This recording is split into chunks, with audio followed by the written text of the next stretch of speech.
ঠাণ্ডাৰ দিনত শুকান ছালৰ সমস্যা দূৰ কৰিবৰ বাবে এনেদৰে বহুত বঢ়িয়া এটা বডি লোচন আপোনালোকে ঘৰতে তৈয়াৰ কৰি ল'ব পাৰে যিটো বডি লোচন দিনটোত মাত্ৰ এবাৰ লগালে স্কিনৰ ড্ৰাইনেছ সমস্যা একেবাৰে দূৰ হৈ যাব। এই ঠাণ্ডাৰ দিন কেইটাত শুকান ছালৰ কথা নকব আৰু ইমানেই বেছি শুকান গাৰ ছালবোৰ এই বোলে হাতৰ ছালখনহে শুকান এই বোলে আমাৰ ভৰিৰ ছালখনহে শুকান এই বোলে আমাৰ গালখনহে ফাটিছে শুকান শুকান শুকান গোটেই বডিৰ ছালখনে শুকান ছালৰ এই শুকানতাটো দূৰ কৰিবলৈ হলে কিছুমানে ক'ব কোল্ড ক্ৰীম লগাই চাবচোন কিছুমানে ক'ব বডি লোচন লগাই চাবচোন যদি বডি লোচন লগোৱা হয় তেতিয়া হলে বেছি সময়ৰ কাৰণে কামত নিদিয়ে সোনকালে ড্ৰাই হৈ যায় আৰু কোল্ড ক্ৰীম যদি লগোৱা হয় তেতিয়া হলে আমাৰ ছালখন কোলা পৰি যায় আৰু ছালখন কোলা পৰাটো ঠিক কৰিবলৈ চাওতে আকৌ আমাৰ ছালখন শুকান হৈ যায় একদম কনফিউজ এতিয়া কৰিম কি এতিয়া আৰু কনফিউজ হোৱা দৰকাৰ নাই ছাল কোলা পৰা আৰু ছাল শুকান হোৱা এই দুইটা সমস্যাই ঠিক হৈ যাব তাৰ কাৰণে আজি মই আপোনালোকলৈ লৈ আহিছো খুব বঢ়িয়া এটা বডি লোচন যিটো বডি লোচনে আপোনালোকৰ ছালখনো কোলা নেপেলাব আৰু আপোনালোকৰ ছালখনো শুকান নকৰিব হাই ফ্ৰেন্ডছ আপোনালোক সকলোকে মোৰ অসমীয়া হাউস ৱাইফ চেনেলৰ নতুন এটা ভিডিঅ'ৰ মাজলৈ স্বাগতম জনাইছো এতিয়া মই আপোনালোকক এই বডি লোচনটো বনাই দেখুৱাৰ আগতে আপোনালোকলৈ এটা ৰিকুৱেষ্ট আছিল আপোনালোকে যদি এই ভিডিঅ'টো ভাল পায় ভিডিঅ'টোত এটা লাইক কৰিব মোৰ চেনেলটো সাবস্ক্ৰাইব কৰি ল'ব ওচৰতে থকা বেল আইকনটো প্ৰেছ কৰি দিব তেতিয়া মই আহিবলগীয়া সকলোবোৰ ভিডিঅ' নটিফিকেশন আপোনালোকলৈ সোনকালে যাব আৰু আপোনালোকে সোনকালে ভিডিঅ'বোৰ চাবলৈ পাব তে আহক চাও এই বডি লোচনটো কি বস্তুৰে কেনেকৈ বনাব লাগে চাও বলো এই বডি লোচনটো তৈয়াৰ কৰিবৰ কাৰণে প্ৰথমে মই লম এয়া নাৰিকল তেলে ঠাণ্ডাৰ দিনত আমাৰ স্কিনখনত এটা নেচাৰেল ময়শ্চাৰাইজাৰৰ দৰে কাম কৰিব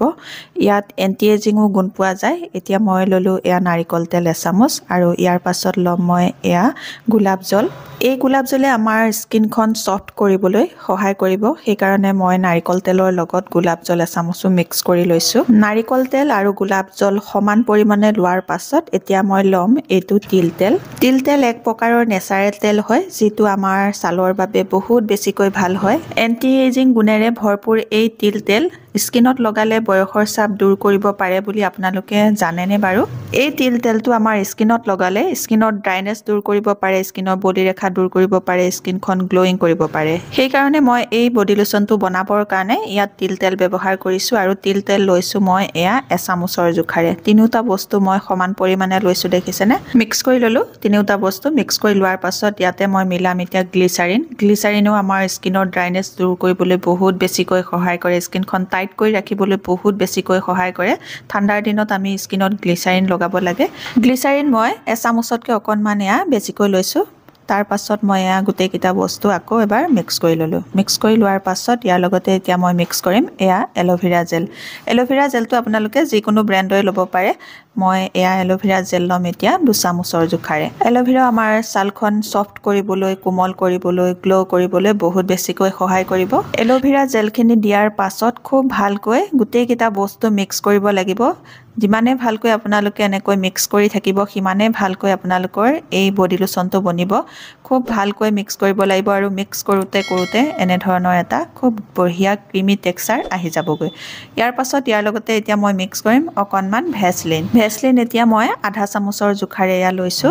ভেসলিনখিনি দি লোৱাৰ পাছত এতিয়া আকৌ এবাৰ গোটেই কিটা বস্তু খুব ভালকৈ মিক্স কৰিব লাগিব যাতে এই বস্তু কেইটাৰ লগত ভেসলিনখিনিও ভালকৈ মিক্স হৈ যায় ঠাণ্ডাৰ দিনত ভেসলিন আমাৰ ছালৰ কাৰণে বহুত বেছিকৈ ভাল হয় সেই কাৰণে মই ভেসলিন মিক্স কৰিছো আৰু ভেসলিনে আমাৰ স্কিনৰ ড্ৰাইনেছ দূৰ কৰিবলৈ বহুত বেছিকৈ সহায় কৰে এয়া দেখিছেনে খুব বঢ়িয়া এটা ক্ৰিমি টেক্সচাৰ আহি গৈছেগে এনেকৈ হাতত লগাই অকণমান আপোনালোকে মাসাজ কৰি দিলে খুব ধুনীয়া গ্লো হৈ যাব আপোনালোকৰ স্কিনখন মই এনেকৈ অকণমান হাতত আপোনালোকক লগাই দেখুৱাইছো খুব বেছি নালাগে লবলৈ অকণমান ল'ব আপোনালোকে অকণমান ল'লে আপোনালোকে গোটেই হাতখনতে লগাব পাৰিব হাত বুলিয়ে নহয় আপোনালোকে এটো বডি লোচন গোটেই গাতে লগাব পাৰিব গোটেই গাৰ ছালখন আপোনালোকৰ সফট হৈ যাব আৰু আপোনালোকৰ স্কিনখনত উজ্জ্বলতাও আহিব আপোনালোকে এটো মুখতো লগাব পাৰে গাটো লগাব পাৰে সকলোতে লগাব পাৰিব আৰু লগোৱাৰ পাছত চাওকচোন কিমান ধুনীয়া গ্লো হৈ গৈছে ছালখনত এটা উজ্জ্বলতা আহি গৈছে এতিয়া মই আনিছো এটা সৰু কন্টেইনাৰ সেই কন্টেইনাৰটোতে এটো মই এতিয়া ভৰাই থৈ দিম মই এসপ্তাহৰ কাৰণে বনাইছো আপোনালোকেও এসপ্তাহৰ কাৰণে বনাই ল'ব এসপ্তাহৰ পাছত আকৌ বনাই লগাব মই এনেকৈ বনাই থাকো বডি লোচন আৰু এনেকৈ লগাই থাকো এতিয়া এই বডি লোচনটো কেনেকৈ গাত লগাব লাগে সেইটো মই আপোনালোকক কৈ আছো বলক